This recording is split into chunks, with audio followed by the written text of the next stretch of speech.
wabarakatuh. Alhamdulillah nahmaduhu wa nasta'inuhu wa nastaghfiruh.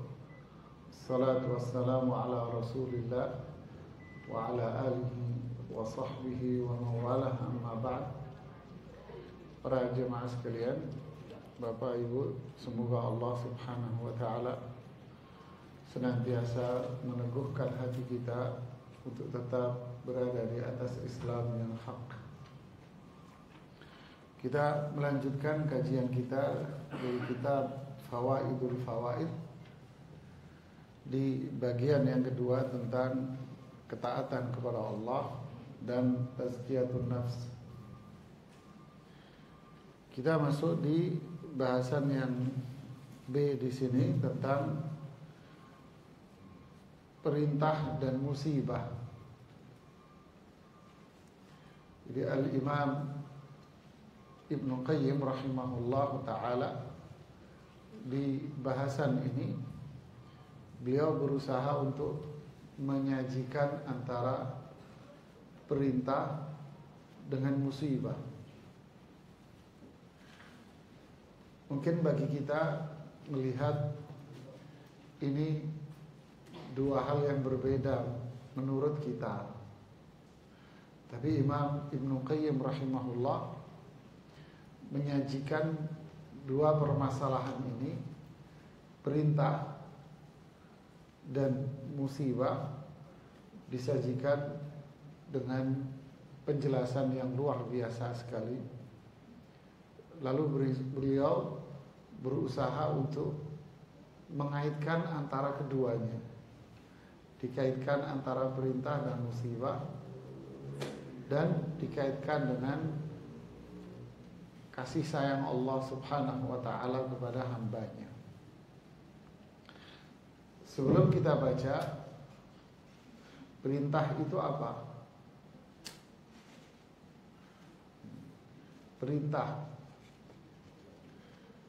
Perintah ini kalau dalam bahasa hukum adalah sesuatu yang berasal dari atas ke bawah. Al-amr, perintah. Jadi sesuatu yang berasal dari atas ke bawah. Kalau dari bawah ke atas namanya doa. Walaupun redaksinya sama. Redaksinya menggunakan kalimat perintah. Allah mengatakan wa aqimus shalah, dirikanlah salat. Kata dirikan itu kan kata apa? Perintah. Paham tidak? Kata apa? Perintah. Dari atas ke bawah. Tapi kalau dari bawah ke atas, kalimatnya perintah. Seperti apa? Ya, Rabbana ighfir lana. Ya Allah, wahai Rabb kami, ampunilah dosa kami. Kata ampunilah ini apa? Kalimat apa? Perintah kan? Masa kita nyuruh Allah, Pak? Nyuruh Allah ngampunin kita gitu? Tidak. Nah, ini namanya doa. Jadi kalau dari bawah ke atas namanya doa. Kalau bahasa Indonesianya meminta tolong. Anak ngomong sama ibunya atau ayahnya, "Mah, Bunda, ambilin itu dong." Apakah berarti anaknya nyuruh orang tuanya? Tidak. Makanya kalau bahasa Indonesia santunnya tambahin minta tolong. Tapi kalau orang tua memang nyuruh dari atas ke bawah. Bunda kalau ngomong gak pakai kata minta tolong. Kadang anak-anak kan gitu ya. Kebalik. Kamu yang ngomong minta tolong sama ibumu, sama bapakmu. Tapi kalau bapakmu ke kamu gak perlu. Ini kalau dari sisi bahasa hukum. Ini yang dimaksud dengan perintah, yaitu Allah Subhanahu wa ta'ala dengan nama-nama dan sifat-sifatnya menurunkan wahyunya, ya, berupa apa itu? Ya ini perintah ini tadi, kewajiban melakukan sesuatu. Perintah dalam hukum itu bisa berupa wajib dan dia bisa berupa apa? Sunnah. Wajib berarti perintahnya itu harus dikerjakan, lazim, harus dilakukan. Makanya jika tidak maka dia berdosa. Tapi kalau sunnah, perintah tapi sifatnya dia tidak hal lazim, bukan diharuskan Anda untuk melakukan. Perintah tapi sifatnya tidak harus. Untuk itu perintah kalau tidak Anda kerjakan, ya Anda tidak berdosa. Tapi kalau Anda melakukan karena melakukan perintah Allah, maka dapat pahala. Paham tidak?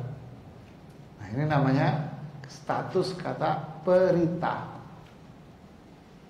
Paham ya? Musibah. Musibah itu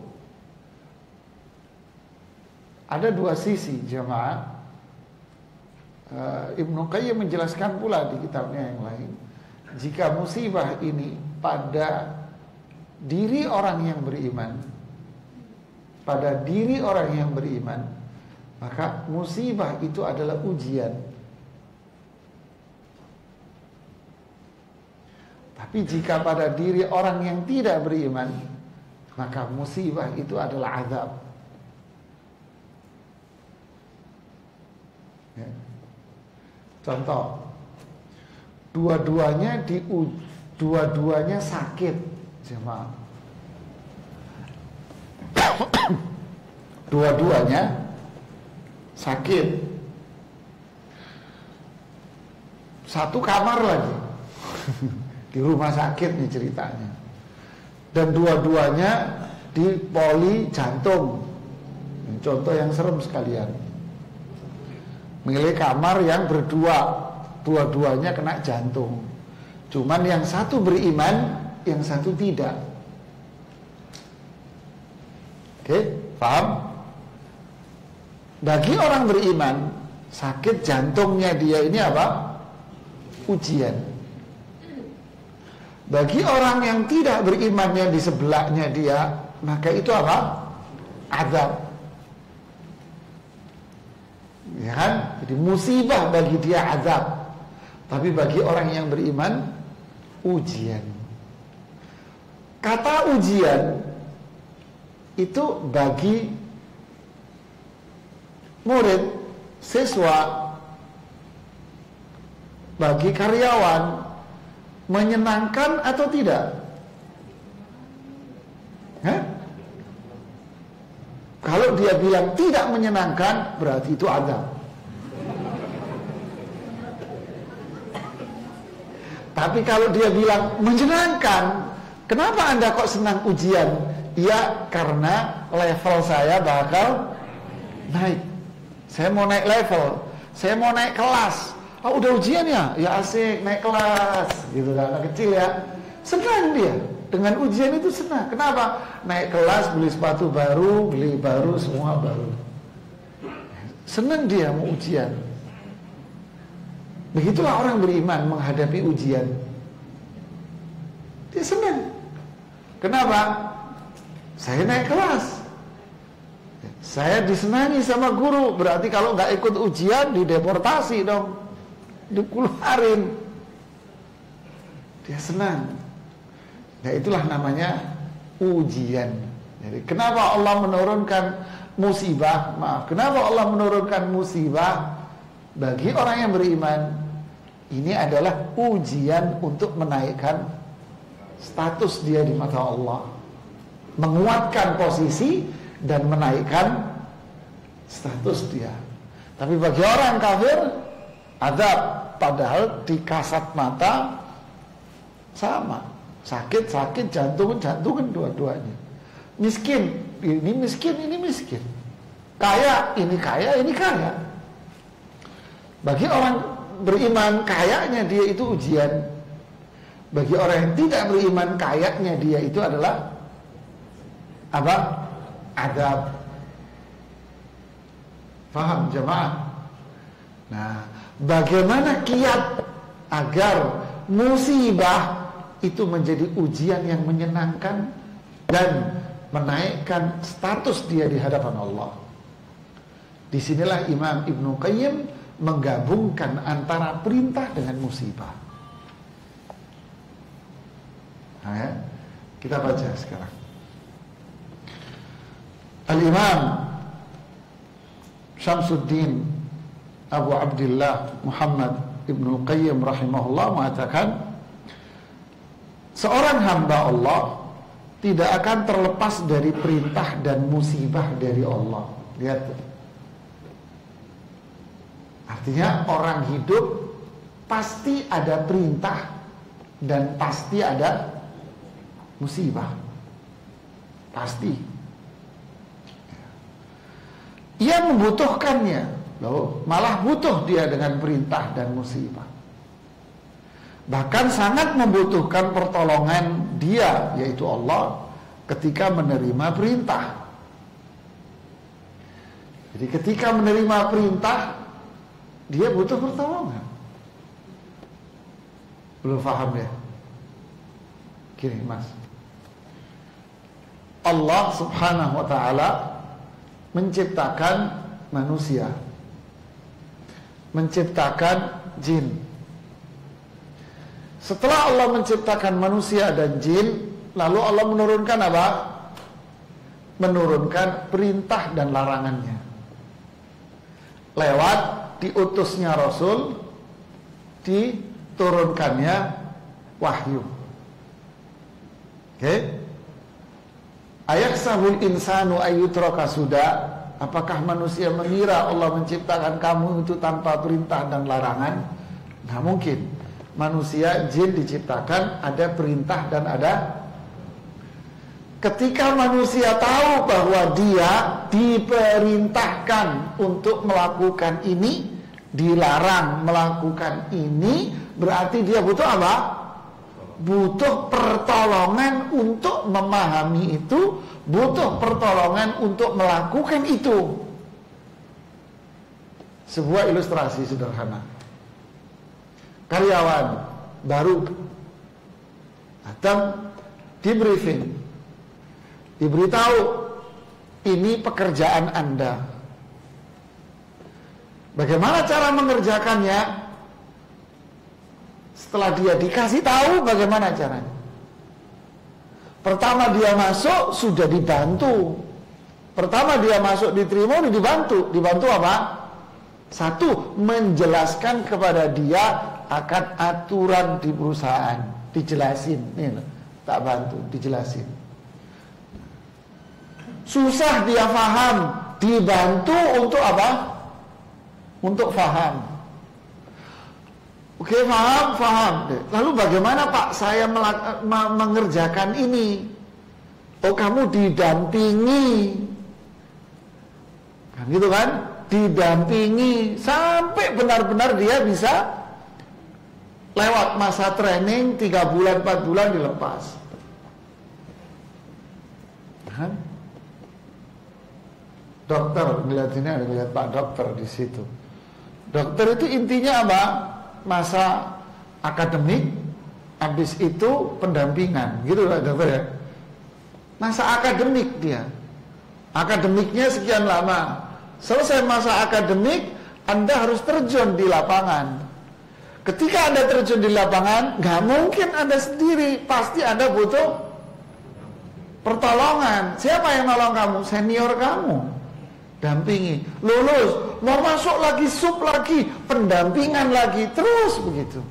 Tidak mungkin manusia pede dengan sombongnya dia mengatakan saya bisa berbuat sendiri tanpa saya nggak butuh loh, nggak bisa Pak. Apalagi ini berkaitan dengan perintah Allah. Ketika kita tahu bahwa kita punya perintah dari Allah, Kita punya kewajiban untuk melakukan. Berarti kita butuh Allah untuk apa? Memahami perintah ini. Butuh Allah untuk apa? Mengamalkan perintah ini. Butuh bimbingan dari Allah. Oke? Sedangkan tatkala mendapat musibah, ia membutuhkan uluran kasih sayang Allah. Ini bedanya. Ketika Allah menurunkan musibah, yang dibutuhkan apa? Kasih sayang Allah. Waktu perintah, dia butuh Allah nolong dia untuk faham. Ditolong untuk faham. Caranya apa? Diutus Nabi dan Rasul. Oh, Nabi dan Rasul wafat, diganti para ulamanya. Ditolong kan untuk faham, untuk mengamalkannya. Tapi di saat musibah, sesuatu yang tidak disukai oleh manusia, itu musibah kan? Musibah itu sesuatu yang tidak kita sukai, musibah. Berarti kita butuh apa? Kasih sayang, orang yang sayang kita. Sehingga apa yang tidak kita sukai itu berubah menjadi apa? Kesenangan, ringan, Mas. Jadi orang ketika ditimpa musibah, dia butuh apa? Butuh orang yang menunjukkan kasih sayangnya sama dia. Dipeluk, didekati, ucapan yang indah, kalimat yang enak. Mau siapapun orangnya, mau segagah apapun orangnya, kalau dia dapat musibah, butuh apa? Butuh dideketin, dipeluk. Dia akan, musibahnya itu akan terasa.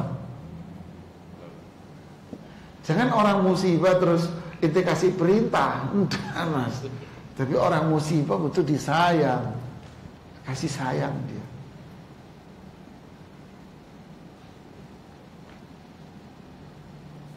Ini antara perintah dengan, jadi manusia hidup pasti ada perintah, manusia hidup pasti ada musibah. Ketika menjalankan perintah, kita butuh ditolong sama Allah. Makanya wasta'inu bisabri minta tolong sama Allah dengan cara kamu kerjakan perintah. Okay? Butuh pertolongan, dia bisa kita. Sehingga ihdinas siratal, kasih hidayah kita ya Allah. Tolong kita, bimbing. Di saat musibah tertimpa sesuatu yang tidak kita inginkan, kita butuh kasih sayang Allah. Ini luar biasa nih. Oke. Lalu lihat alur berikutnya. Kasih sayang yang didapatkan hamba, lihat ini kalimat ini. Kasih sayang yang didapatkan hamba sewaktu ditimpa musibah sebanding dengan kadar perintah Allah yang dikerjakannya. Allahu Akbar. Yang jadi pertanyaan adalah jamaah, ketika Allah menurunkan musibah kepada kita, tujuannya apa Allah menurunkan musibah? Ingin tahu kita dengan perintah Allah yang tadi itu komit apa tidak dengan perintahnya? Ya, komitmen nggak dengan perintah Allah? Rajin sholat nggak kamu masihan? Masih rajin ke pengajian nggak? Masih rajin puasa nggak? Masih rajin sedekah nggak? Masih rajin ini nggak? Ketika dikasih musibah, ya kan? Tapi berat, ya. Apakah kita akan bisa mengurai atau melepaskan diri dari musibah itu dengan diri kita sendiri? Nggak butuh, nggak bisa, Mas. Kita nggak akan bisa. Diri kita melepaskan diri dari musibah itu nggak bisa. Jadi kita butuh apa? Kasih sayang Allah. Yang jadi pertanyaan, apa iya Allah sayang sama saya ketika Allah menurunkan musibah? Atau kalau enggak, jika tidak, maka musibah itu akan berubah jadi apa? Enggak, jamaah. Gimana caranya? Ketika Allah menurunkan musibah, ini jadi kasih sayang. Caranya gimana?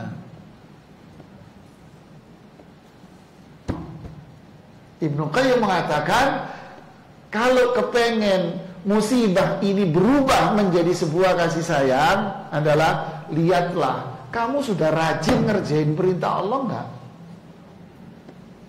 Itu sebanding nanti.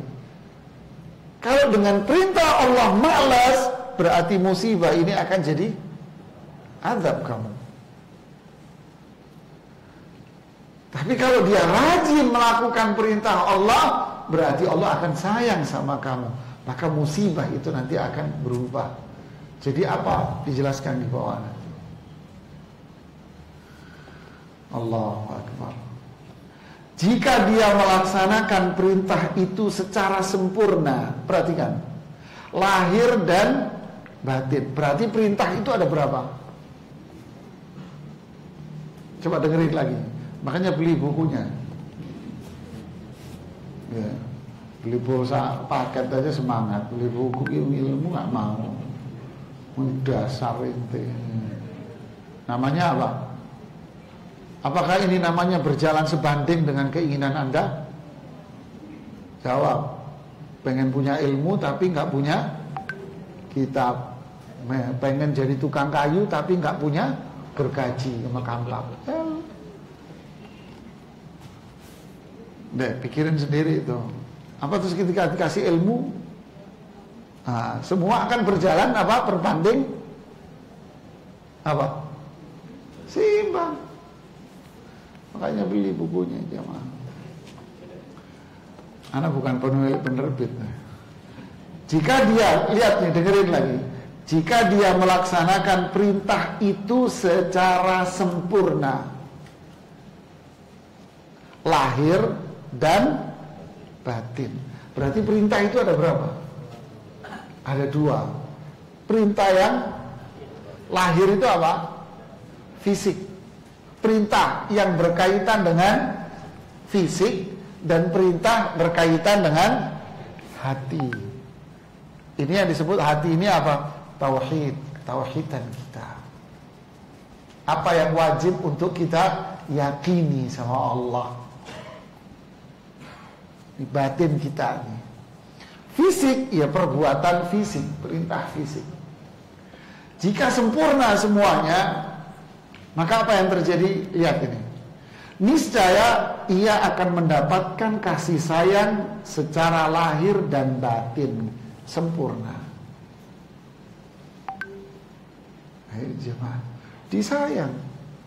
Contoh, kasih contoh ya. Perang yang super heroik dalam sejarah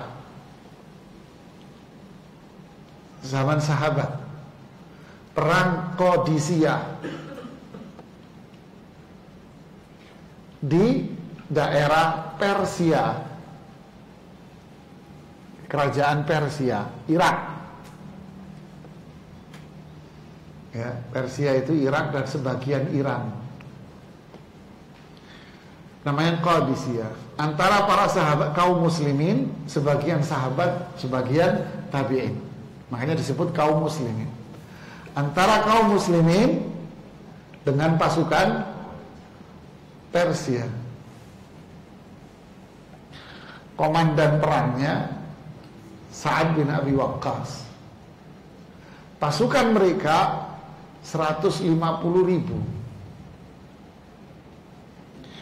Pasukan cadangan 150.000. Berarti berapa pasukannya? Ya. Pasukan Sa'ad bin Abi Waqqas radhiyallahu anhu, sahabat, berapa? 40.000. Berada di tempat yang sempit. Sempit tempatnya karena dibatasi dengan sungai. Sa'ad bin Abi Waqqas, saya nggak mau cerita panjang lah, habis waktu nanti. Ketika pertempuran itu terjadi, ini pertempuran dahsyat ini. Ini penentu ini. Penentu kemenangan dan kejayaan Islam di masa itu ini. Penentu kemenangan dan kelar itu kerajaan Persia. Habis dia. akan habis ceritanya. Tapi kalau mereka yang menang, habis ceritanya umat Islam di situ. Ini penentu ini kerajaan ini. Ya emas ya gabus, kata pepatah Arab begitu. Kalau enggak emas ya gabus, gitu ya. Apa yang terjadi ketika pertempuran terjadi? Sa'ad bin Abi Waqqas dikasih musibah sama Allah, komandan perangnya. Apa itu? Kena penyakit wasir, Pak. Dimana wasirnya wasir yang kronis. Berdiri nggak bisa, duduk nggak bisa. Nggak tahu, pokoknya di posisi situlah. Ya. Berdiri dia nggak bisa, duduk nggak bisa, jemaah. Kenapa? Kalau duduk ya pasti, mohon maaf, pantatnya yang diduduki. Berdiri nahan, sakit pantatnya, ketahan. Mimpin pasukan perang yang menentukan kejayaan Islam. Perangnya yang menentukan, ya. Tentu Allah yang menentukan, ya. Apa yang terjadi? Beliau hanya bisa tidur, tidur apa? Tengkurap. Kan aman kalau tengkurap. Aman, dia nggak sakit. Apa yang terjadi? Dibuatkan kayak apa namanya? Tenda, ya kayak tempat begitu, kayak gazebo gitu ya. Dibuatkan tapi posisinya tinggi. Jadi kalau naik harus naik tangga dulu. Duduk di situ, beliau mengendalikan terjadinya pertempuran yang super hebat itu dengan tidur tengkurap. Jemaah. Hah? Musibah. Musibahnya nombok-nombok, ini dahsyat ini musibahnya, bukan satu ini, banyak ini musibahnya. Tapi lihat, komandan perangnya siapa? Sa'ad bin Abi Waqqas. Siapa beliau? Dijamin surga, jemaah. Dijamin surga. Apa yang terjadi? Menang, dan itulah hari terakhir kerajaan Persia. Selesai pertempuran, baru giliran mengambil alih, kata Rasulullah SAW, Istana Putih, yaitu kerajaan Persia. Waktunya untuk mengambil alih Istana Putih, berjalan mengambil alih, Allah hilangkan penyakitnya, sembuh. Kalau hitungan manusia kok nggak dari tadi sembuh. Inilah berbanding apa namanya? Allah sayang sama, dikasih musibah untuk apa? Kamu mau berjuang nggak? Ini orang beriman tidak? Mental kuat atau mental kerupuk nih? Dikasihlah ujian. Lalu, oh ini orang hebat, disayang sama Allah. Kelar. Faham? Nah, itulah maksudnya. Subhanallah. Ujian luar biasa, jemaah. Habis itu ujian nggak berhenti. Harus menyeberangi sungai Tigris. Dalam, nggak ada perahu, nggak ada alat penyeberangan, nggak ada. Kata Sa'ad bin Abi Waqqas, kita harus nyeberangi ini laut. Gimana caranya? Kita lewat. Tenggelam, enggak. Lewat, naik kuda. Kita menyeberangi sungai Tigris seperti kita mengendarai kuda di daratan. Ini sejarah, ini jemaah. Jadi lewat laut seperti mereka lewat di atas darat. Kata Salman Al-Farisi kalau tidak salah, atau Bara' bin Azib, Salman Al-Farisi, dibisiki, ya Sa'ad, kita berjalan di atas air. Ya, jika ada satu saja di antara kita yang bermaksiat, tenggelam semuanya. Ayo jemaah, musibah. Nggak mau menyeberang, nggak ada ini, nggak ada ini, nggak ada ini. Allah sayang. Ayo. Inilah cerita-cerita sejarah. Terus kalau kita punya apa?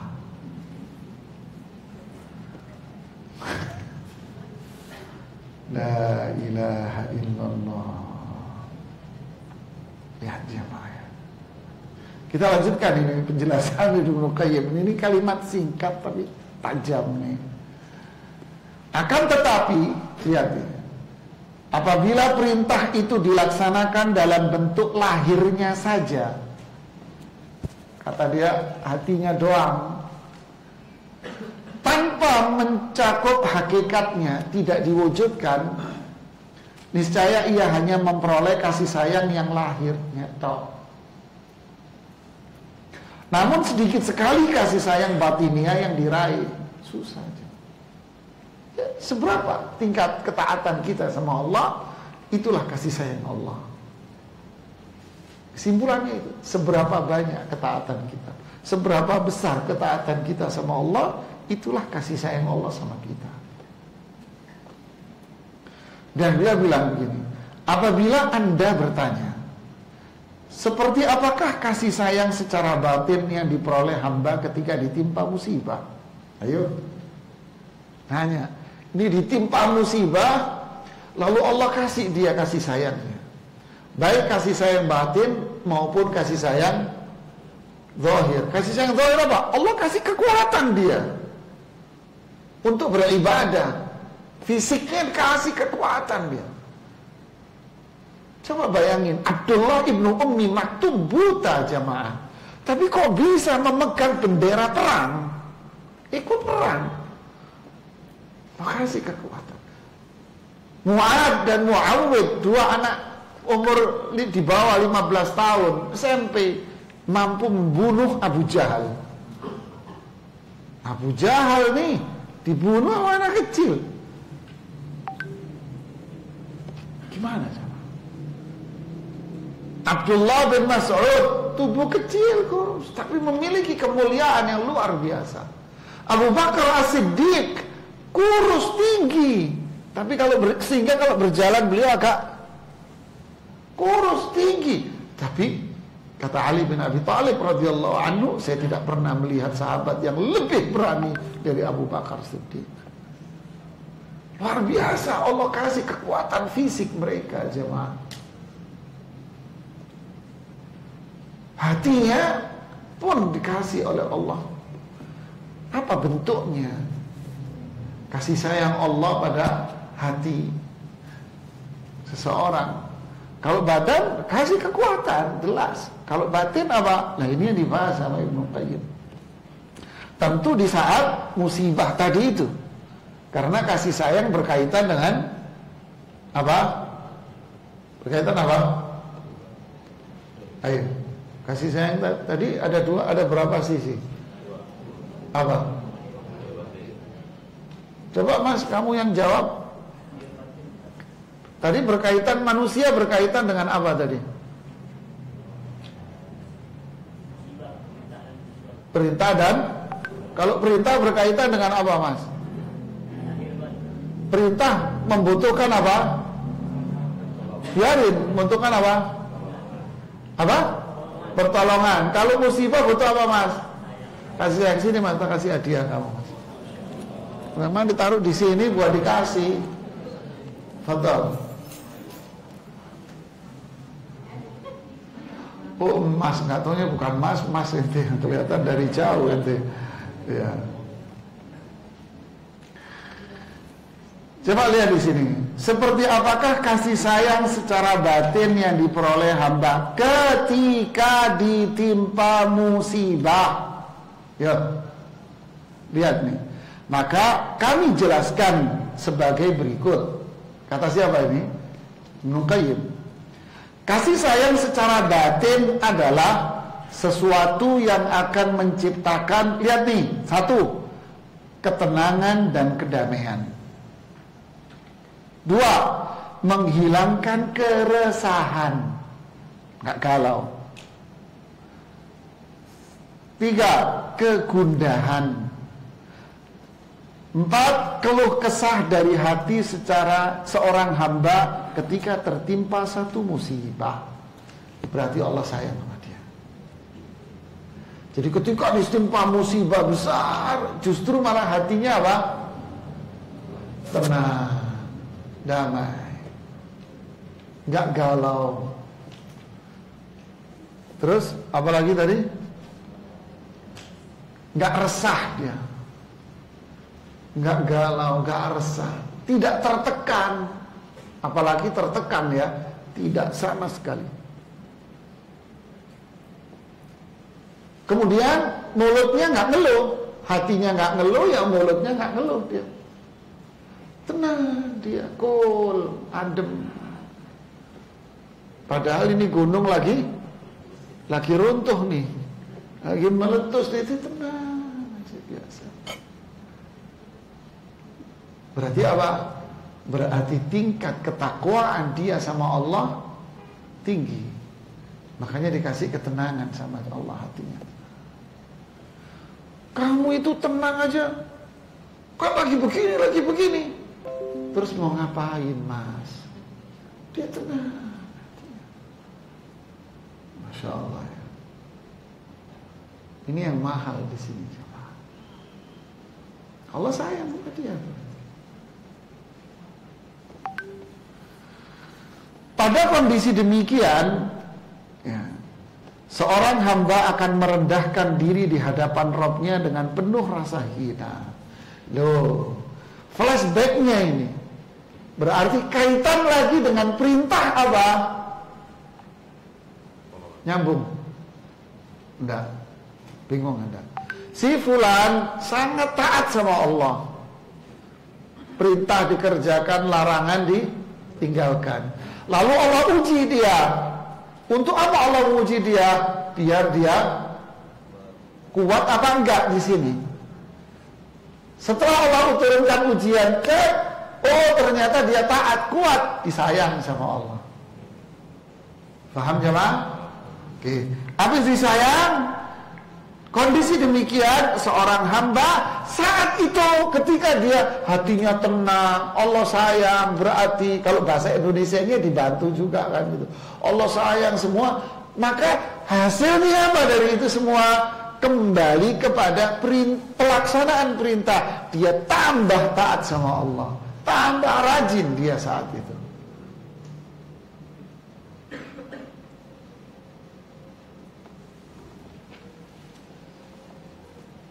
Merendah diri di hadapan Allah dengan penuh rasa hina, justru tambah taatnya.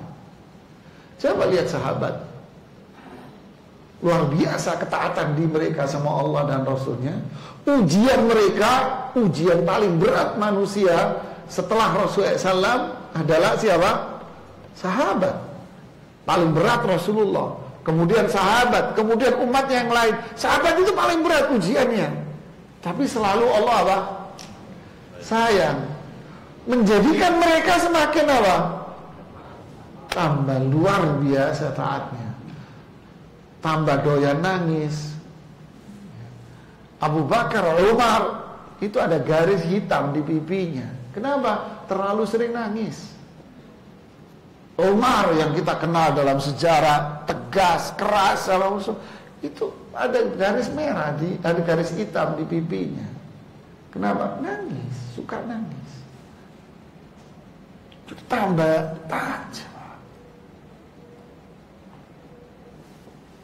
Jadi kalau ada orang mengatakan ini wali pak, tapi dia tidak taat sama Allah, malah nggak sholat, malah nggak ini, malah nggak ini, berarti dia apa? Wong edan, ya kan? Jauh banget gitu loh konsepnya kan. Subhanallah. Abu Bakar, Umar, Utsman, Ali, para sahabat semuanya dijamin surga. Tapi ujiannya berat, tapi tetap berjuang dalam Islam. Ibadahnya, jihadnya, dakwanya, perjuangan mereka luar biasa. Begitu para ulama dulu. Semakin mereka tambah dekat kepada Allah. Kemudian hasilnya lagi, lalu memandangnya dengan hatinya dan bersimpuh kepadanya dengan segenap jiwanya. Imannya memandangnya dengan hatinya. Artinya apa? Imannya dia semakin kuat. Bersimpuh kepadanya dengan segenap jiwa. Lihat, coba kata Ali bin Abi Thalib apa? Dulu kita di zaman Rasulullah SAW, kalau datang ke masjid itu malam telat, kita nggak dapat tempat sejengkal pun nggak dapat. Sahabat, coba. Bayangin. Abdullah bin Mas'ud cerita, kita dulu di zaman Rasulullah SAW tidak ada satu orang pun yang tidak sholat di masjid. Nggak ada. Yang laki-laki semua sholat di masjid. Kalau ada yang tidak sholat di masjid, berarti dia orang munafik. Nih, padahal ujian mereka berat ya akhi. Suruh hijrah, itu kan berat luar biasa. Hijrah berat ini dari Makkah ke Yaumul Usra. Diajak jihad, perang. Tanggal tahun ke-9, perang Yarmuk. Disebut perang yang paling berat, kata Rasulullah SAW. Kenapa? Makanan tidak ada, musim panas memuncak, dan panen kurma. Milih mana? Jarak jauh, jalan kaki perjalanan ke tempat tujuan 15 hari. Milih mana? Nggak ada makanan, panas memuncak, jauh, mau panen. Nah, milih panen apa milih ini? Ayo. Berat ya, tapi mereka jalan. Haus. Sampai kata Umar bin Khattab, nggak saking hausnya, sepertinya leher kita ini kayak copot. Sampai di antara kita bilang, leher saya masih ada nggak? Kenapa? Nggak saking hausnya. Rasulullah senyum. Rasulullah bilang apa? Sudah nggak kuat kalian ya. Nah, Umar bilang sama Abu Bakar Siddiq, Kang, ngomongin Kang sama Rasulullah Kang. Ngomongin dong. Gak kuat, hausnya gak kuat. Abu Bakar datang, ya Rasulullah, udah gak kuat ya. Ya Allah, diuji jemaah. Diuji. Ya Allah sayang. Demi Allah, gak lama hujan turun. Ada sebagian dari kita berada di luar camp, nggak ada setetes air di sana. Yang airnya ada di camp kita doang hujannya. Sayang Allah sama mereka. Itulah musibah. Tapi tidak menjadikan mereka patah arang gitu ya. Justru menjadi semakin besar perjuangannya. Allahu Akbar. Kemudian pengakuannya terhadap kasih sayang Allah Subhanahu wa taala telah menyibukkan dirinya dari kepedihan hatinya. Allahu Akbar. Jadi ketika musibah ditimpa berat, yang difikirkan oleh orang seperti ini apa? Musibah yang menimpa atau sibuk mencari kasih sayang Allah? Hah? Memikirkan musibah atau mikirin kasih sayang Allah? Mikirin kasih sayang Allah. Loh gimana mikirin kasih sayang Allah? Ya ibadah tadi itu, kembali ke perintah. Di saat musibah dia kembali kepada perintah, karena yang difikirkan adalah kasih sayang Allah. Loh terus musibah yang menimpa dia jadinya apa? Kita lihat ini. Keyakinannya tentang kebaikan takdir Allah membuatnya tidak merasakan lagi pahit musibahnya. Tuh, jemaah. Akhirnya musibah yang menimpa dia itu apa? Hah? Gak terasa. Kalau orang, sialan gue capek-capek dicuekin. Kalau boleh ngomong tuh musibah, ngomong jemaah, dicuekin gue. Gak terasa dia dengan musibahnya. Ia pun menyadari kalau dirinya semata-mata hamba Allah yang suka atau tidak suka mesti menjalani takdirnya. Artinya apa? Saya hamba Allah. Musibah itu pasti apa? Terjadi. Musibah itu pasti menimpa. Tidak mungkin orang hidup tanpa. Nah kalau saya harus memikirkan musibah, berat Pak. Ngapain saya harus mikirin musibah? Yang harus saya mikirin apa? Bagaimana caranya Allah sayang sama saya.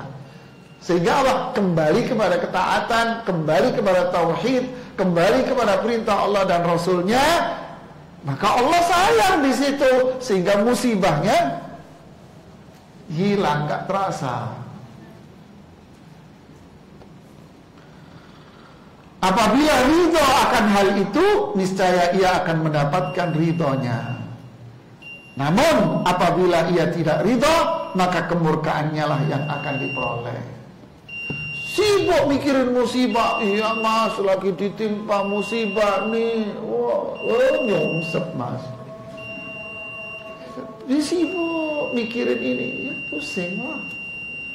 Jangan mikirin musibahnya, pikirinlah bagaimana Allah menurunkan kasih sayangnya sama kita. Dengan cara apa? Fasabbih bihamdi rabbika wastaghfirhu innahu kana tawwaba. Nanti pertolongan Allah datang. Sibukkan dengan ibadah, sibukkan dengan dekat sama Allah. Nanti musibah itu hilang. Anda pikirin, Anda nggak pikirin, musibah itu pasti datang. Nggak usah dipikirin. Yang kita pikirin adalah kasih sayang Allah. Takdir pasti terjadi. Yang kita pikirin kasih sayang Allah, pasti musibah akan jadi ringan. Justru Allah akan tambah sayang sama kita. Ya, kita dengarkan azan dulu. Begitulah. Faham jawaban saya? Ya kalau orang harus tidur di atas kasur empuk terus, jadi apa? Agar-agar jadi bantal. Justru dengan terjadinya begini menjadikan umat Islam yang beriman, bertauhid kepada Allah semakin apa? Semakin kuat imannya. Oh iya, memang kita dimusuhi dari dulu, dibantai. Iya, memang dari dulu kita. Terus apa? Ya teruslah kuat iman kamu, tauhid kamu sama Allah. Ajarkan Islam, jangan berhenti.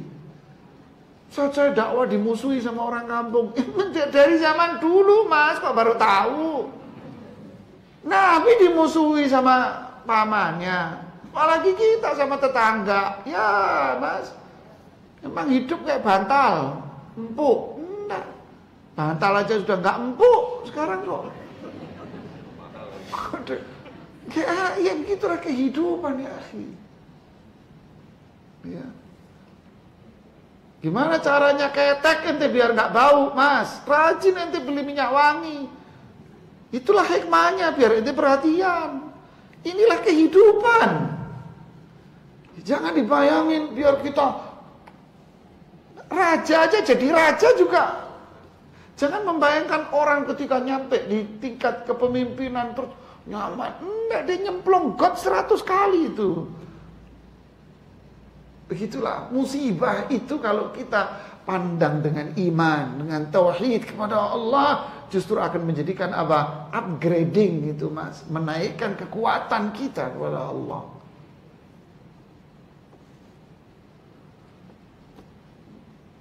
Ada lagi yang mau ditanya? Silahkan. Ya nggak mungkin pendekar jadi pendekar terus nggak pernah bonyok, itu nggak ada mas. Jadi pendekar dulunya apa? Bonyok. Ini guru olahraga, diapain dulu waktu kuliah ini? Hah? Tuh, ini guru olahraga. Dulu diapain sama dosenmu? Diceburin mana? Diceburin mana? Jamaah saya dulu angkatan laut. Pak, mau naik ke tingkat ini gimana? Kalau tingkat ini ke ini Ustaz, renang Ustaz Suramadu. Suramadu. Loh itu enteng Ustaz. Kalau mau renang ke sini, renangnya di laut dan harus lawan arus. Ya mampus Pak. Ya gagal berarti Ustaz. Nah yuk Mas. Begitulah manusia orang hidup. Jadi surah bainal haqqi wal batil. Hak batil itu pasti terjadi. Ya, kalau kita melihat, wah dibantai dong. Ya, terus aja belajar mencari ilmu. Terus kita belajar tauhid, belajar sunnah. Terus kita bertauhid, terus kita menegakkan sunnah. Justru ini semakin menjadikan apa? Ibarat arus air. Semakin dibendung, nih air semakin meluber kemana-mana. Tapi kalau nggak ada yang bendung, airnya ngapain? Dikit, coba bendung aja nggak apa-apa. Nanti meluber nih air kemana-mana. Ya begitulah seterusnya jawaban. Ya silakan. Ada lagi?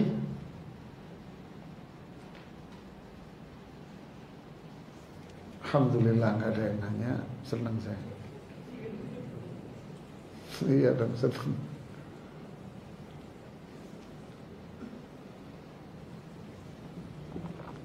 Bapak biasanya nanya, tuh ben duduk doang nyambil nyender Pak yang di pojokan. Pak D biasanya nanya. Hari ini nggak ada pertanyaan Pak. Kademen Bapak nggak nanya. Biasanya rajin Pak. Ya kalau nggak ada kita cukupkan sampai di sini. Mohon maaf jika ada kekurangan dari diri saya. Subhanakallahumma bihamdik asyhadu an la ilaha illa anta astaghfiruka wa atubu ilaik. Assalamualaikum warahmatullahi wabarakatuh.